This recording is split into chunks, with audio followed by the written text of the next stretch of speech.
Fala meus amigos, estamos começando aqui mais um vídeo do canal. Enquanto eu sigo aturando esse inferno aqui, não consigo resolver a minha vida e vou fazendo aqui os vídeos do canal que não destruíram ainda, eu vou continuar fazendo. Eu também hoje estou com um pouco de dor de cabeça, né? Na verdade estou gravando esse vídeo no dia anterior de noite, né? Como eu sempre faço, salvo exceções aqui. E estou com um pouco de dor de cabeça aqui, então se não ficar muito bom, aí vocês me desculpem por isso. Aqui as pessoas que são... enfim, são os inscritos do canal e tal, que estamos chegando aí a 2.000 inscritos, muito bacana. E chegando também na fase de monetização aqui do canal, falta bem pouco aí, então a galera se puder ajudar também aí, tá? Enfim, se conseguir ver o vídeo inteiro, se conseguir ver o vídeo mais de uma vez também, outros vídeos do canal, ajuda também a gente aqui a chegar nessa monetização, tá bom? Hoje a gente vai falar sobre a morte, né, o falecimento do bolsonarista na Papuda, tá? O Clériston Pereira da Cunha, tá? E ele infelizmente faleceu, né? Teve um infarto fulminante, e a gente vai falar um pouco sobre isso, porque isso, enfim, foi a notícia de ontem, né? Muita gente falando, reclamando do Alexandre de Moraes, e aí a galera já descobriu aqui que não é bem assim, que o habeas corpus, na verdade, foi negado pelo André Mendonça, que era que foi um ministro terrivelmente evangélico posto lá pelo Bolsonaro, e uma série de outras coisas aqui que a gente vai falar sobre esse tema, mas o principal que a gente sempre faz aqui, que eu sempre tento fazer no canal, é uma reflexão filosófica um pouco mais ampla sobre o tema, né? Então eu faço quase sempre isso, descrevo aqui o tema, né, falo um pouco sobre o que aconteceu e tal, e tento fazer uma reflexão sobre algum tema adjunto, sobre alguma questão mais ampla, que diga respeito à história do Brasil, diga respeito, enfim, a esse cenário que a gente está vivendo, político aí, muitas vezes literário, filosófico, artístico, dos últimos anos, né, no Brasil.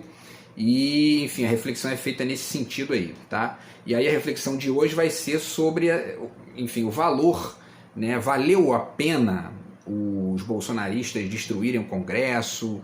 Eles são patriotas de fato, né? Eles são o que eles acham que são, né? Isso é uma questão muito importante em relação a essa questão do patriotismo, né? Que é uma questão pública, porque isso diz respeito a tudo que tem acontecido aí no Brasil, tanto as coisas positivas quanto as coisas negativas, né? Violência e tal, e agora a morte desse bolsonarista lá, tá?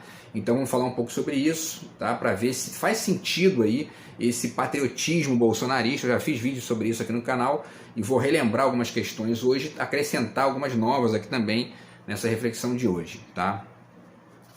E antes eu já deixo mais uma vez a dica aqui para vocês, tá? Do meu novo livro de poemas, Do Outro Lado de Cá, tá aqui, tá? Na descrição do vídeo aí meu zap, quem quiser entrar em contato, é só falar que a gente conversa a respeito, tá?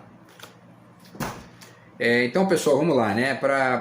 O título do vídeo é esse, tá? Que tá aí na tela de vocês. Não se iluda, Bolsominion. O patriota da Papuda morreu por nada, certo? E eu vou tentar explicar aqui o porquê que essa é a minha tese, tá? Então, primeiro sobre a notícia, né? O patriota, ele se chama, como eu falei, Clériston Pereira da Cunha, tinha 46 anos e morreu na segunda-feira agora, dia 20, né? Na Papuda, durante o banho de sol dos presos, tá? Ele teve um infarto fulminante, foi socorrido lá pelos profissionais lá de medicina do presídio, mas não resistiu e faleceu, tá? O velório foi ontem e teve inclusive a participação de alguns deputados da direita, como Nicolas Ferreira e Bia Kicis, do PL, e o Marcel Van Hatten, do Partido Novo, né, que é aquele sujeito aí que é um dos piores ali da Câmara, tá? E depois do velório, o corpo foi para a Bahia, onde ele será enterrado, porque é a sua terra natal. E aí, quer dizer, só a presença dessas figuras ali, né, enfim, Nicolas Ferreira, Bia Kicis, e outras figuras da direita, já mostra que eles não estão muito preocupados com o fato de que o sujeito foi condenado. Ele é um bandido, ele era realmente um bandido condenado, e não importa, né? Bandido bom é bandido morto se for da turma dos outros, né? E se for da nossa, não, tá? E aí o patriota, né, entre aspas, a gente bota sempre aspas aqui, porque essa é a reflexão, tá? O patriota tinha um laudo médico que apontava risco de morte caso permanecesse preso. Essa é uma questão polêmica ontem aí. em função da gravidade do seu estado clínico, já que ele teve Covid, ficou internado por 33 dias em 2022, tá? Por conta dessa doença, e ele tinha sequelas, né, da Covid. Ele desenvolveu várias comorbidades, dentre elas um quadro de vasculite, que é uma inflamação dos vasos sanguíneos em vários órgãos do seu corpo, tá? A viúva dele, Jane Duarte, de 45 anos, disse que pediu socorro pelo marido várias vezes, certo? Ela disse que ele tomava 9 remédios por dia, e aí ela, aqui abre aspas, né, as falas dela aqui, tá? E eu vou deixar o link para vocês da notícia do Metrópolis, que entrevistou ela, e ela disse, eu avisei, dei atestado médico, laudo, eu sempre relatava sobre a saúde dele, nada foi ouvido, nada foi visto, nada. Hoje eu me encontro viúva. E os nossos sonhos, queixou-se, né? E essa frase final dela é muito representativa aí do que eu estou tentando refletir no vídeo de hoje. Quer dizer, né? Todos esses bolsominions que foram para Brasília para destruir o Congresso Nacional, para destruir o Palácio do Planalto e o STF, tinham sonhos, né? Se é que pode se chamar isso de sonhos, né? Ou talvez mais propriamente aí uma ilusão, né? E essa ilusão era de que estariam ali salvando o Brasil da ameaça comunista, do fantasma do comunismo, e que estariam, enfim, tentando dar de volta para o Bolsonaro, que é o mito, o herói da nação, que vai salvar o Brasil de quê? Salvar de quê? Né? E, enfim, foram para lá, ficaram meses nas portas dos quartéis, pedindo golpe militar, né, num país democrático, ou que se pretende democrático, né? Não deu certo. Eles no início de janeiro, quando eles viram, pô, o Lula tomou posse mesmo, realmente é o presidente, eles foram para lá e destruíram tudo, né? Quer dizer, eles estavam em busca de um sonho, né? E é evidente que essa frase dela aqui também pode ter a ver com os sonhos pessoais dos dois lá e tal, né? Mas enfim, parte desses sonhos era obviamente, enfim, né, mudar a história do Brasil, né? Isso que eles queriam, os bolsominions, tá? Conseguiram? Óbvio que não, né? Fazia sentido tentar aquilo? Também não. A gente vai tentar refletir aqui um pouquinho aonde está todo esse, né, enfim, essa ilusão bolsonarista, tá? A partir de uma reflexão também aqui na segunda metade do vídeo. Então, voltando aqui ainda à questão da esposa dele, né? Eram casados há 25 anos e tinham uma loja no acampamento 26 de setembro em Brasília, tá? Ele era conhecido como Clezão do Ramalho, morava há 20 anos em Brasília e era irmão de um vereador do município de Feira da Mata, na Bahia, chamado Cristiano Pereira, que era conhecido como Cristiano do Ramalho, tá? Aqui na matéria não diz o partido dele, né? Mas provavelmente era um partido de direita, porque era um bolsominion, então, enfim, né? E aí, como diz o site Metrópolis, tá, abre aspas, o detento estava no grupo que invadiu o Supremo Tribunal Federal, o STF, o Palácio do Planalto e o Congresso Nacional durante os atos antidemocráticos de 8 de janeiro deste ano. E aí muitos bolsonaristas reclamaram, né, das condições do presídio, né? E isso é mais uma questão curiosa para a gente pensar, porque os bolsominions normalmente seguem o Bolsonaro, que sempre teve frases aí bizarras, né, sobre a forma como os presídios deveriam funcionar, sobre a forma como os presos deveriam ser tratados, enfim, né, um defensor da tortura, é um sujeito, né, é uma bosta humana, né? E muitas vezes, muita gente, não todos, eu sempre faço esse senão aqui porque eu tenho amigos bolsonaristas, amigos que talvez não seja nem o caso de chamar de amigos bolsonaristas, né? São amigos que embarcaram no bolsonarismo por uma questão ali de ocasião, enfim, né? E que não são violentos, não tem nenhum traço de violência. Por outro lado, tem os violentos que se identificaram com o Bolsonaro e viraram bolsonaristas, juntando essa violência com outros elementos ali, por exemplo, esse patriotismo pirata, né, que eu já chamei aqui, o patriotismo do Paraguai. Tá? Enfim, e aí a internet não perdoa, né, porque eles estão reclamando de direitos humanos nos presídios, é isso? Sempre bateram nos direitos humanos aí, né? Sempre disseram que os direitos humanos é coisa de direito dos manos, né? Que é dos bandidos. Ué, agora eles estão defendendo os direitos humanos? Estranho, né? E aí o Herbert Cordeiro no Twitter publicou, né? Ele fez uma lista aqui das frases dos bolsominions. Ele usa 4 frases aqui, né? Bandido bom é bandido morto. eu não sou coveiro, que é uma frase que o Bolsonaro, né, disse de maneira inacreditável no meio da Covid, né? Sou Messias, mas não faço milagre, que também foi dita por ele no interior da Covid de maneira patética, né? E o erro foi torturar e não matar, né? Que ele estava se referindo à ditadura de 64. Quer dizer, todas essas frases poderiam ser ditas por alguém, um extremista de esquerda, em relação ao bolsominion que faleceu. Vocês podem procurar na internet, vocês não vão achar, né? Talvez um ou outro ali faça uma piadinha e tal. E essas piadas aqui, na verdade, são chamando atenção para frases que foram ditas pelo Bolsonaro, que era o herói do coitado que faleceu, tá? Então, enfim, e aí finaliza aqui o Herbert, né, Cordeiro, finaliza: pasmem, os apoiadores dessas frases se tornaram absolutamente do nada defensores dos direitos humanos. Curioso, não? Pois é, né? Os bolsominions começaram a atacar o Alexandre de Moraes, mas quem negou o habeas corpus do Clériston foi o André Mendonça, tá? O ministro terrivelmente evangélico indicado pelo Bozo, né, pelo Bolsonaro. O pedido foi feito em maio, então quer dizer, é mais uma farsa e mais uma atitude sem nenhuma reflexão crítica, né, dos bolsonaristas. Eles ficam sempre procurando alguém para botar a culpa do que eles fazem, né? Eles fizeram inclusive uma CPI, né, dos atos antidemocráticos que foram produzidos por gente da própria laia deles. Então, quer dizer, né, uma gente completamente sem noção, né, sem nenhuma vergonha na cara, sem nenhum, né, enfim.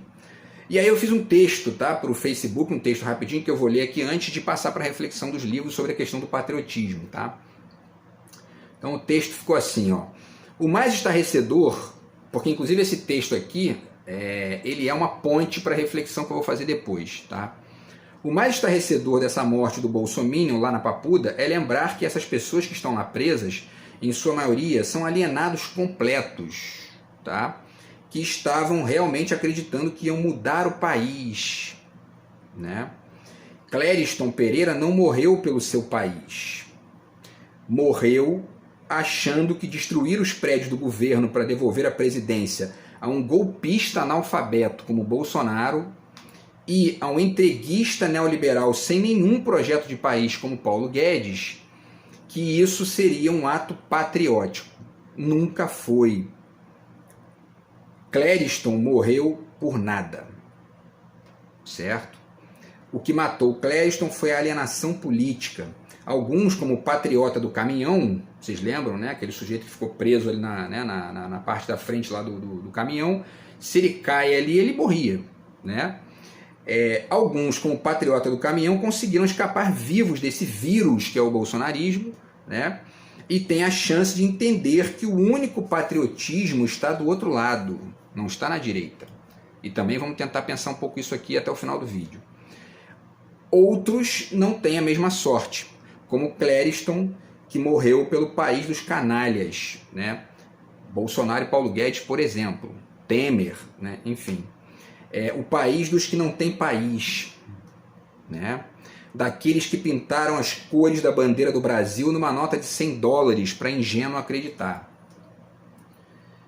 Do país daqueles que venderam todas as almas dos nossos índios num leilão, como dizia, né, a música do Que País é Esse, do Legião Urbana, e foi isso que o Bolsonaro fez, o Paulo Guedes também, nos últimos 4 anos, Ricardo Salles, né, mataram indígenas que morreram de fome lá porque não tinham, enfim, né, porque o importante é ganhar dinheiro só, né? Então, do país daqueles que venderam todas as almas dos nossos índios no leilão e que enganaram milhões com a velha balela de que combater a corrupção a partir da corrupção do papel do Estado é exemplo de patriotismo. Não é, nunca foi e nunca será. Infelizmente, a verdade é essa: Clériston morreu por nada. Tá? Então essa é a reflexão que eu faço hoje aqui, em cima desse falecimento triste aí do bolsonarista. Agora, uma questão para a gente pensar aqui, essa pergunta, né, que eu deixei no início: valeu a pena? Faz sentido? Fez sentido isso? Né?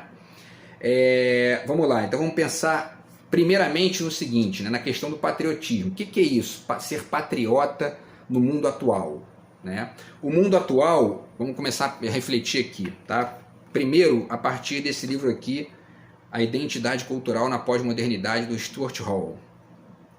Nós estamos vivendo um mundo hoje que é classificado por muitos como globalização. E essa palavra é uma parte da verdade do mundo atual, né? Nós vivemos de verdade num mundo que é globalizado em certo sentido.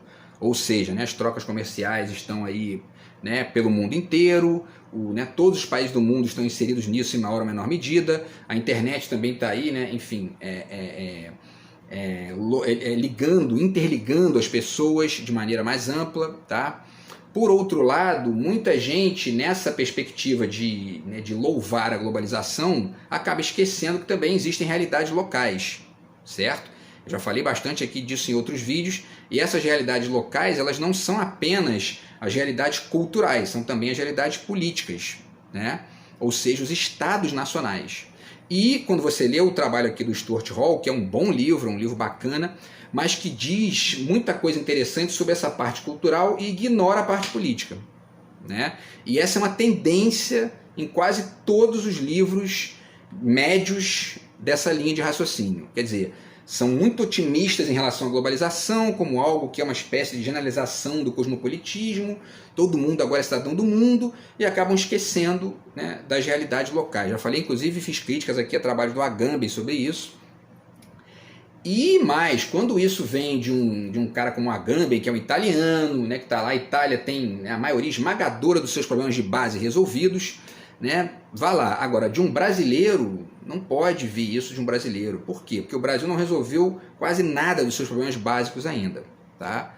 Por quê? Dentre outras coisas, porque a direita brasileira acredita nessa globalização de maneira cínica ou ingênua, né? E aí parte dessa galera são os ricos que estão ganhando sempre, então para eles tanto faz como tanto fez, né? Ou então é o pobre de direita, ou o bolsominion patriota, que muitos estão chamando aí de patriotários, né? Que acredita que existe um patriotismo nessa postura do Bolsonaro, que é um sujeito que entregou o Ministério da Economia para o Paulo Guedes, que é um neoliberal, que privatiza tudo, dá tudo na mão dos estrangeiros. Que patriotismo é esse, né? Tá? Então aqui o Stuart Hall fala, né, reflete aqui essa questão, tá, da globalização, e eu coloquei aqui, né, quer dizer, ele fala que a nação é uma narrativa, que é uma questão, que não é uma natureza da gente, né, a gente não vem com isso, né, do útero, vamos dizer assim, né, isso é fato, se constitui culturalmente, mas também politicamente, é importante entender isso, né. E ele vai defender enfim, nessa posição aí se vocês lerem esse livro, vocês vão ver que ele vai defendendo essa ideia da nação como uma narrativa a partir de uma perspectiva crítica disso, né? Isso é apenas uma narrativa, tem que ser superado, tá? E ele vai dizendo aqui, por exemplo, na página 52, tá? Ele cita vários elementos que demonstram aí que fazem parte dessa construção narrativa da nação, né? A própria narrativa, a ênfase nas origens, né? O que mais? A invenção da tradição, né? Citando Hobsbawm, tá? O mito fundacional do país, que também é uma questão que também é parte dessa construção narrativa, né? E, enfim, a questão do povo original, né? Aqui na 55, tá? Então, quer dizer, é uma perspectiva crítica, tá? da ideia de nação e, portanto, da ideia até do patriotismo, né?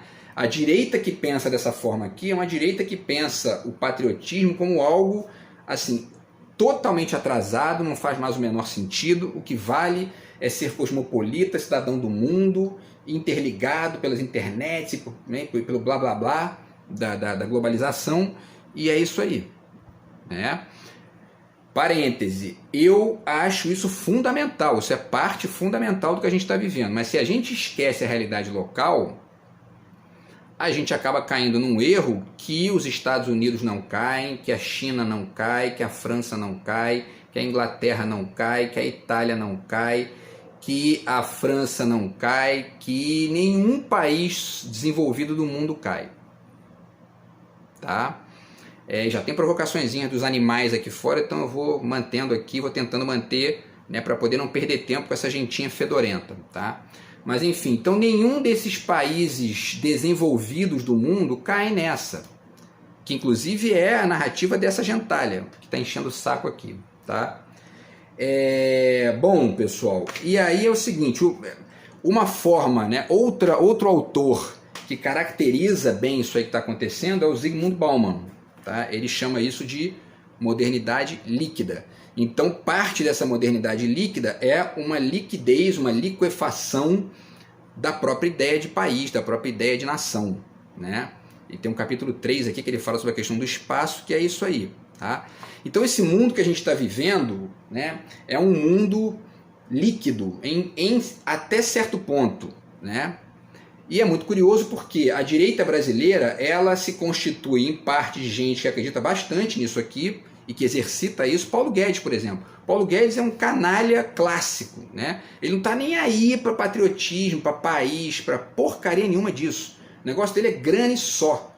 Ele diz isso, ele já disse, ó, irmão, você vai fazer isso aí, quem manda são os ricos, tem que jogar com os ricos, cara, senão, entendeu? Ficar fazendo vontade de pobre não dá, entendeu? Ele diz isso. Ele está borrando para o país, para pobre, né? Ele não quer nem que as empregadas vão para Disney, né? Quer dizer, é um bosta humano mesmo, né? Então, assim, agora, existem também figuras como Bolsonaro, que é um completo imbecil, né?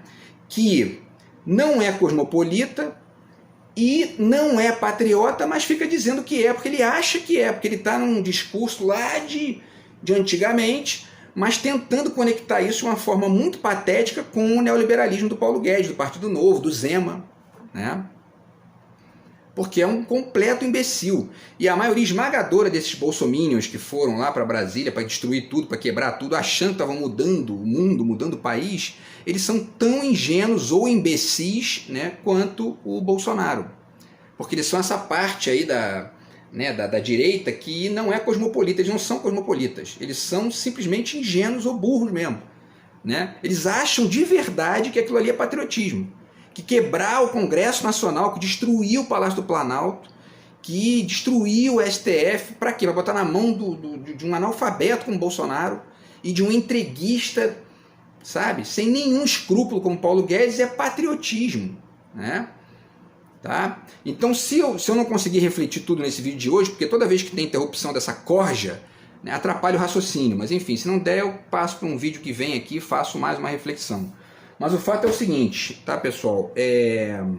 O mundo, então, ele fica líquido e aí caem as utopias antigas. Essa é a questão. No que caem essas utopias antigas, a consequência, segundo o Sloterdijk, está aqui, tá, nesse livro aqui, Crítica da Razão Cínica, a consequência é que entra no lugar dessas utopias um cinismo meio que genérico, né, uma razão cínica, como ele chama de razão cínica. E aí tem dois trechos dele aqui que eu acho interessante de ler, para conectar com a questão do patriotismo, né, do Clériston e dos bolsonaristas. Tá? Na página 31 ele diz: o cinismo moderno apresenta-se como estado de consciência que segue às ideologias ingênuas e ao esclarecimento dessas ideologias. Uma dessas que ele chama de ideologias ingênuas seria justamente o nacionalismo, né? Coisa que os alemães, lá de onde ele mora, não acreditam muito nisso não. Tá? Enfim, mas o fato é que isso é uma espécie de quebra ali, de crise violenta das utopias. E aí ele finaliza aqui na 35, ele diz, quer dizer, eu finalizo com outro trecho dele, né? O ranço característico do cinismo moderno é de natureza essencial, uma disposição da consciência que padece de esclarecimento e que, instruída pela experiência histórica, não admite otimismos baratos. Novos valores? Não, obrigado. Após as esperanças obstinadas, propala-se a monotonia dos egoísmos. Essa é a questão, né? A direita brasileira neoliberal, ela é exatamente isso aqui. Ela é a monotonia do egoísmo. Simples assim. É o Paulo Guedes. Empregada doméstica não pode viajar para Disney, né? Não pode, que isso, né? Tá? Pobre não, que não vou fazendo vontade de pobre? Não, jamais, né? E aí, para finalizar, ele diz aqui: no cinismo novo coopera uma negatividade aclarada, que quase não nutre esperanças por si mesma, quando muito um pouco de ironia e compaixão. Aqui tem dois elementos que explicam o Bolsonaro. Tá? essa negatividade aclarada, que no Bolsonaro, na verdade, é uma negatividade estúpida, né? O Bolsonaro é a negação de tudo, né? Ele nega o PT, ele nega o comunismo, nega isso, nega aquilo, e aí, tem projeto? Não, não tem. Não, o Estado, ele disse isso outro dia, o presidente muito ajuda quando não atrapalha, né? Então, ele é pura negação ali, né? E a monotonia do egoísmo, né? Enfim, e ele fala também, né, da questão da experiência histórica, que não admite otimismos baratos, né? E aí é que nesse ponto aqui entra onde o Bolsonaro é diferente do Paulo Guedes, diferente dos neoliberais, porque o Bolsonaro é um otimista, né?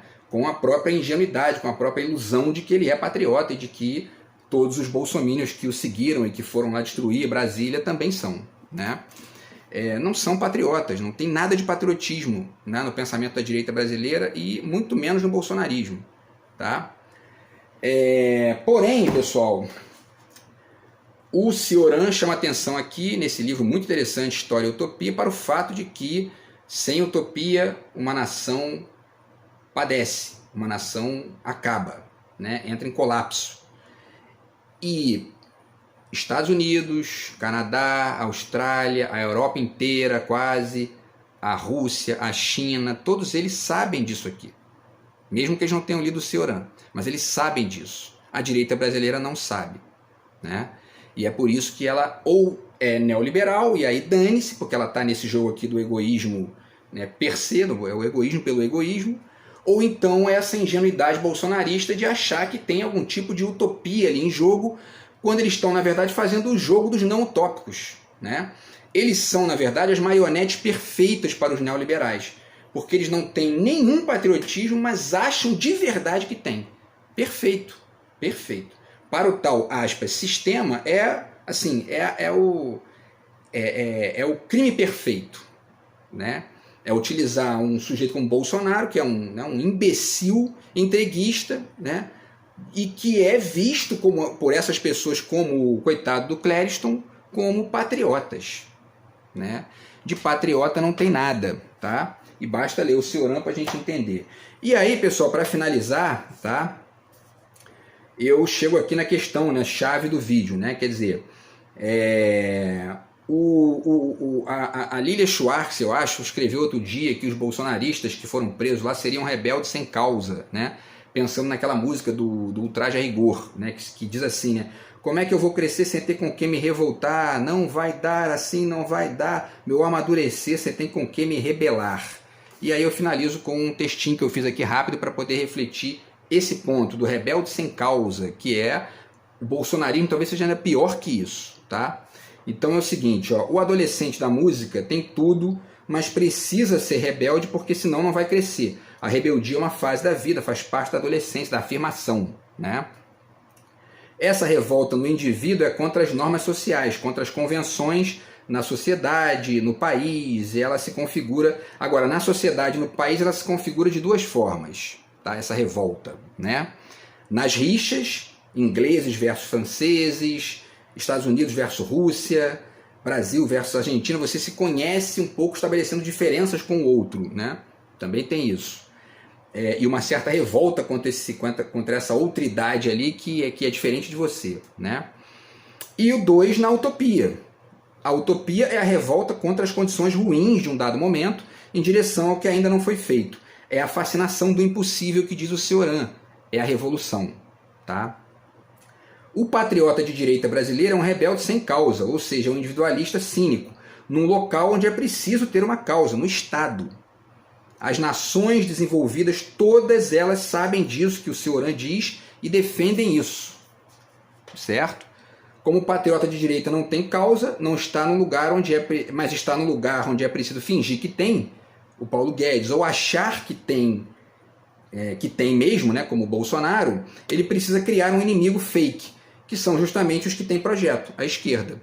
E o ódio que a direita tem da esquerda nasce justamente do fato de que a esquerda brasileira é o espelho da farsa da direita. Tudo que os patriotas de direita afirmam ter, amor à pátria, projeto, etc., quem tem é a esquerda.